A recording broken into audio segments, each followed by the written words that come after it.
प्यार करता हूं, वक्त को वक्त बदलते वक्त नहीं लगता।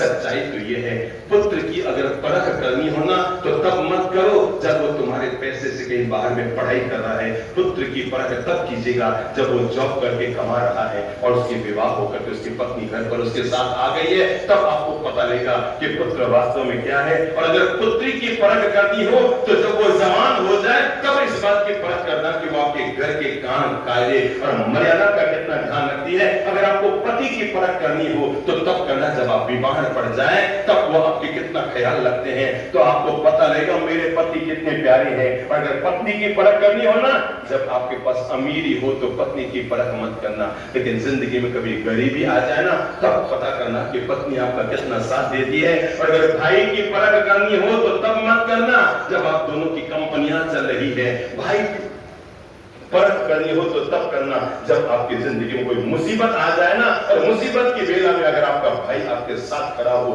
तो समझ लेना ये मेरा वास्तव में दिलदार भाई है। और संतान की अगर परख करनी हो तो तब मत करना जब आप अंगुली पकड़ के चल रहे हैं। संतान की परख तब करना जब आप बूढ़े हो जाएं और आपको किसी को अंगुली देने की नौबत आ रही हो। तो संतान आपके कितनी सास हो, और अगर सास की परख करनी है कि सास आपको कितना चाहती है, ये तो मीठी मीठी बोलती है चार लोगों में, हमारी तो बेटी है, हमारी तो बेटी है, हमारी तो बेटी बराबर है। पर असली सास की परख तब करना जब ससुराल से ननद आपके घर में आ जाए ना, तब आपको पता लगेगा वो ननद को ज्यादा चाहती है या करते हैं। आओ जब हम पारिवारिक प्रेम की बात करते हैं तो यही से मैं बात की शुरुआत करूंगा। और गणपति, चलो सामने रहो, गणपति जी का चेहरा। नंबर 1, उनका माथा छोटा है कि बड़ा है? बोलो बोलो, बड़ा है। गणपति का बड़ा सिर, जो हमारे घर में गणपति की तस्वीर लगी है ना, गणपति का बड़ा सिर हमें कहता है अपनी सोच को हमेशा, बोलो बोलो बोलो, गणपति जी के सिर से सीखो, माथे से सीखो और जीवन का विवेक प्राप्त करो। आखिर गणपति जी का माथा इतना बड़ा क्यों है? क्योंकि वो हमें घर में बैठकर जीवन का पाठ पढ़ा रहे हैं। बेटा अपना दिमाग हमेशा, अपनी सोच हमेशा बड़ी रखो। हाँ, गणपति जी की एक और बड़ी चीज है, क्या? हिला लो हिला लो हिला लो।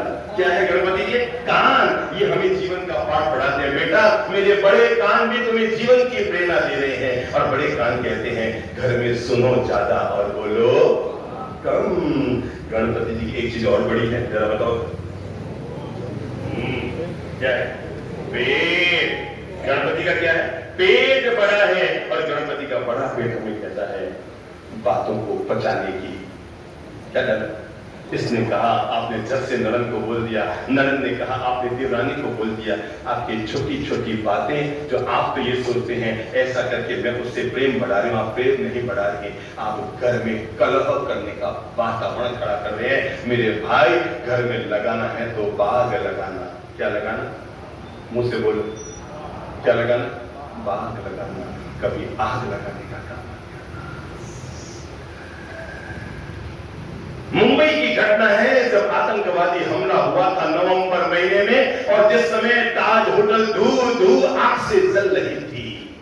किसी भी व्यक्ति की, उसके परिवार में भूमिका क्या होनी चाहिए, मैं इस घटना के साथ आप लोगों को जीवन का पाठ पढ़ा रहा हूं। जब ताज होटल धूम धूम जल रही थी, चारों ओर से दमकलों का और तो और हेलीकॉप्टरों से ऊपर से पानी डाला जा रहा था ताकि आतंकवादियों के द्वारा लगाई गई उस आग को बुझाया जा सके। लेकिन लोगों ने देखा उसी दौरान, संयोग से हम भी मुंबई में थे, और उसी दौरान एक चिड़िया आई। कौन आई? चिड़िया आई।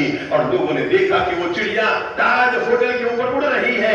गई, पास में ही समुद्र था, वहां पर जाती है और जाकर के जो समुद्र का पानी है उसमें से 4 बूंद अपने चोंच में भरती है, वापस आती है ताज होटल पर और अपनी 4 बूंद गिराती है, फिर जाती है, फिर आती है, फिर जाती है, फिर आती है, फिर जाती है, फिर आती है। हर बार क्या लाती है? 4 बूंद पानी लाती है। 4-4 बूंद पानी उसमें डाल रही है। एक और से पानी की बौछारें चल रही है और उधर से वो 4-4 बूंद पानी डाल रही है। कोई 25 बार ये काम किया और धीरे धीरे उसके पंख भी कमजोर होने लगे। बार बार आग से पास आने का उसके पंख झुलसने लग गए। थकी हारी चिड़िया एक मुंडेर पर आकर, एक दीवार के मुंडेर पर आकर बैठ गई। और तभी पर वहां पर खड़े हुए लोगों ने चिड़िया से पूछा, अरे भाई चिड़िया रानी, हम देख रहे थे तुम बार बार समुद्र में जा रही थी, पानी भर भर के यहाँ 2-2 बूंद डाल रही थी, अरे क्या कर रही थी ये तुम? उसने कहा भाई साहब एक बात बताओ, अगर कहीं आग लगी हो और पानी डाला जा रहा हो तो आप भी बताओ किसके लिए डाला जा रहा होगा? आग को बुझाने के लिए, सीधी साधी बात है। तो चिड़िया ने कहा अरे नादान इंसानों, मैं तो अपने चोंच में पानी भर आतंकवाद के द्वारा लगाई गई आग को बुझाने की कोशिश करेगी।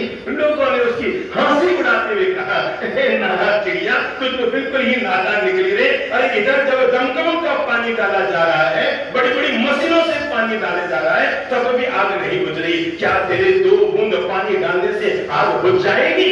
चिड़िया ने गौरव के साथ कहा मेरे प्यारे भाई बहनों, ये तो मैं भी जानती हूं, मेरे 4 बूंद पानी गिराने से आग बुझने वाली नहीं है, लेकिन एक दिन इतिहास लिखा जाएगा।